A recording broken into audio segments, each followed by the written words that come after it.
Chapter 2. History of Biblical Manuscripts. Did God write the Bible? Did prophets or apostles write every word of the Bible? Is every word in the Bible inspired of God? The answer to all of these questions is, of course, no. Some of it contains the words of God. Some parts are the words of men. Sometimes it quotes the devil, and in one place a jackass spoke. Hence, the Bible is a compilation of records from various sources, containing the words of God, men, and the devil. The expression inspired of God pertains to certain parts of the Bible, not to all of it. Much of it is merely history without any particular reference to God, similar to any other written history. We have an account of God's finger writing the Ten Commandments, which may be considered as the only portion of the Bible that was recorded by the direct action of God. C. X. 31:18. The prophets and apostles were acting more like secretaries as they received dictation from God. They were given the responsibility to write these divine messages for others to read. 2 Sam 23:2 and Rev 1:19.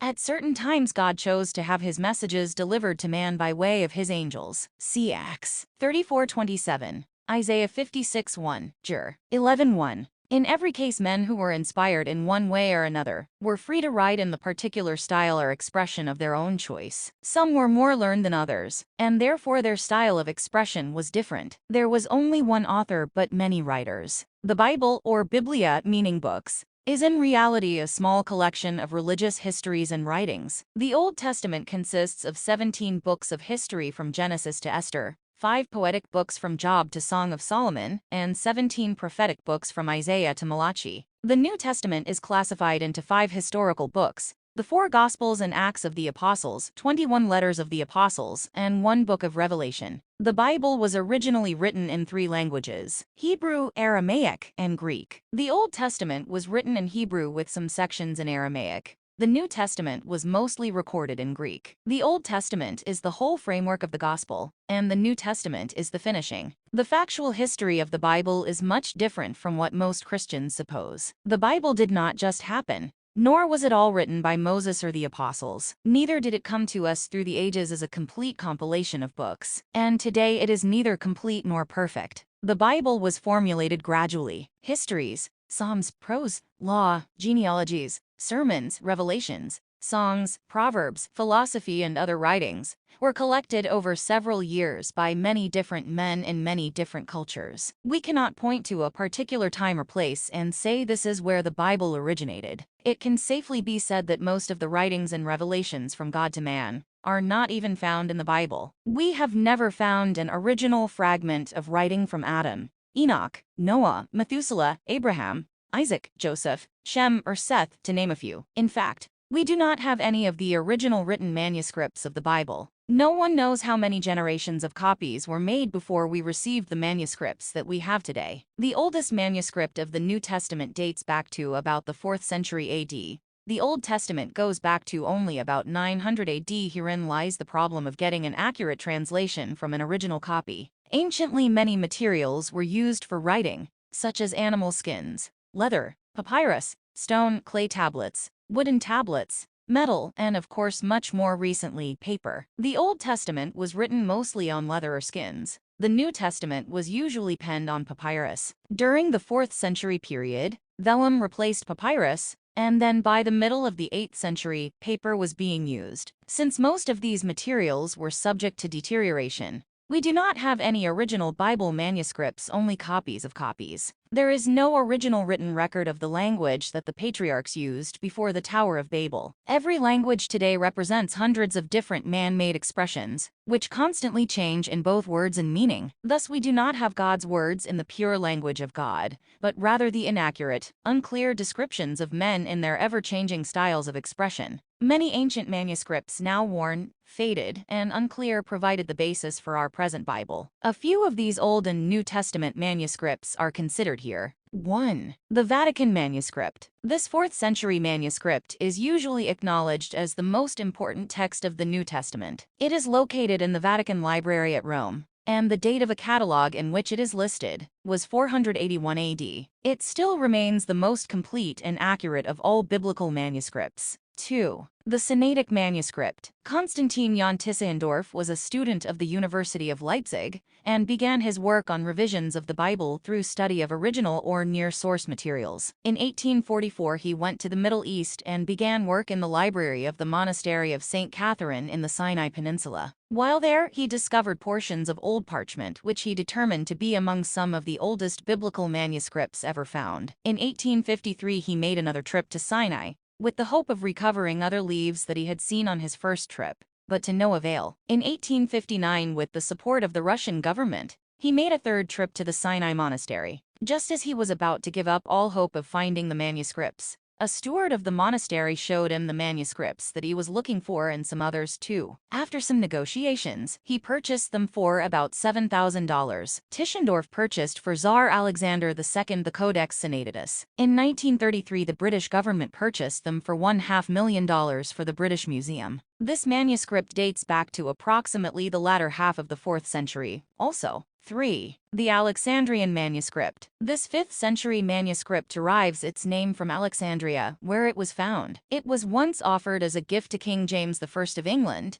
but James died before the gift could be received, so it was again given as a gift in 1627 to his successor Charles I. Later it was placed in the British Museum. It created a great deal of excitement when it was presented to England, much the same as the Dead Sea Scrolls in our day. It contains both testaments, but there are portions of the Old Testament missing. Also parts of Matthew, John, and 2 Corinthians are absent from the New Testament. 4. The Ephraim Codex. This manuscript has 2 layers of writing on it. The top layer is a 12th century copy of the writings of Ephraim of Syria, which is why it has his name. But the earlier writing underneath is of much more importance, for it is a 5th century copy of the scriptures. Large portions of the Old Testament are missing, but in the New Testament, the only portions missing are from 2 Thessalonians and 2 John. It is now located in the National Library of Paris. The first full edition of this manuscript was not published until 1845. 5. The Codex Bezae. This manuscript was presented to the University of Cambridge in 1581, where it still remains. It was written in both Greek and Latin. Each text faces each other, the Greek on the left side and the Latin on the right. It is quite small, 8 × 10 inches, with 1 column of writing on each page. However, it contains only the Gospels and Acts, with a few verses of Paul's writings. This manuscript has the distinction of being the most puzzling of all the early manuscripts, because of its additions and omissions. Some have looked upon it with suspicion and question, but in recent years, it has been receiving more respect as a valid New Testament document. 6. The Sinaitic Syriac manuscript. This manuscript was also found at St. Catherine's Monastery on Mount Sinai. In 1892, 2 sisters, Mrs. Agnes Lewis and Mrs. Margaret Gibson, were searching for rare biblical manuscripts at Sinai when they found this double-written document. The bottom layer of writing was identified as being a Syriac copy of the Gospels. It is the fact that this Syriac translation goes back to the 4th or 5th century that makes it so interesting and valuable. 7. The Washington manuscript. This manuscript came into the hands of Charles Freer of Detroit in 1906. It contains a copy of the 4 Gospels dating from the 4th or 5th century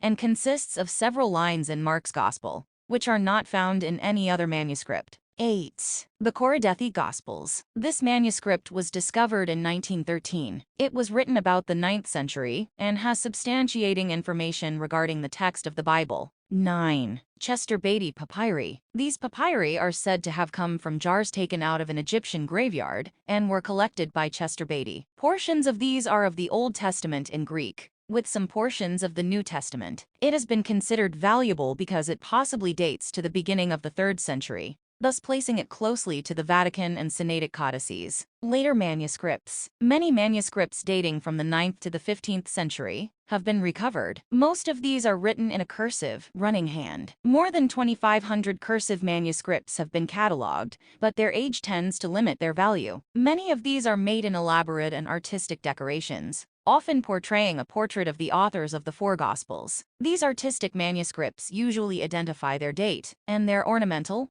multicolored texts are elegant to look upon. Other texts, besides Hebrew, have contributed missing parts of the Hebrew text and otherwise help to support those manuscripts, such as 1. Samaritan Pentateuch. The Samaritan Pentateuch is not a translation, but is a form of the Hebrew text itself. Its beginning is to be traced back to about 400 BC, when the Samaritans separated themselves from the Jews and built their sanctuary on Mount Gerizim, near Shechem. As a result, the Samaritans adopted their own form of the Hebrew Scriptures and counted as authoritative only the 5 books of Moses. In one sense, the Samaritan Pentateuch presents a problem, for it bears some 6,000 variants from the Masoretic text. 2. Septuagint. The word Septuagint is derived from the Latin Septuaginta, meaning 70, and is the common name given to the Greek translation of the Old Testament. According to an unfounded tradition, about 70 men took part in the translation of the Pentateuch. It is believed that the version was completed at Alexandria,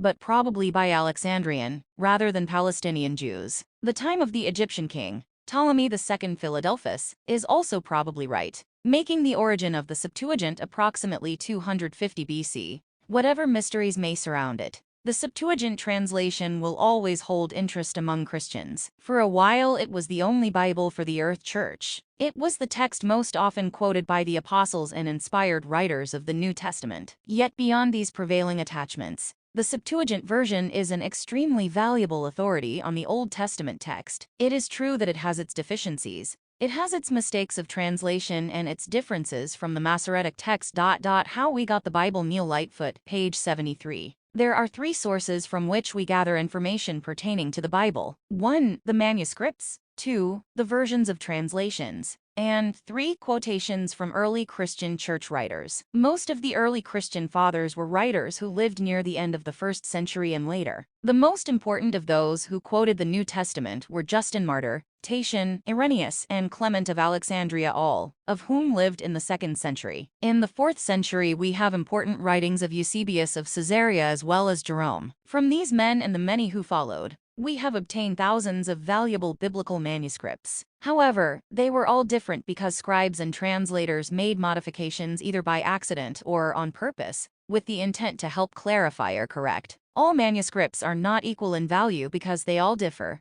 Thus, it requires a process of elimination of errors, verifying what has been principally agreed upon, and attempting to interpret the meaning of what is written. In 384 AD, an authorized revision of the Gospels from Latin manuscripts was made by Jerome. It gradually took precedence and gained popularity, and was copied and carried to various parts of the West. But as it was copied by different scribes, they produced an astounding set of various translations. Several attempts were made throughout the Middle Ages to purify Jerome's text, but each of these recensions eventually resulted in further corruption. As a result, the over 8,000 extant Vol. MSS reflect an enormous cross-contamination of text types. Biblical criticism. Historical, literary, and textual. Gordon Fee, page 140. So the confusing and intricate history of the Bible unfolds. The New Testament books have been handed down to us by means of thousands of copies. Although God inspired the New Testament writers, He did not miraculously guide the hands of the copyists. Textual or lower criticism seeks to counteract inevitable scribal errors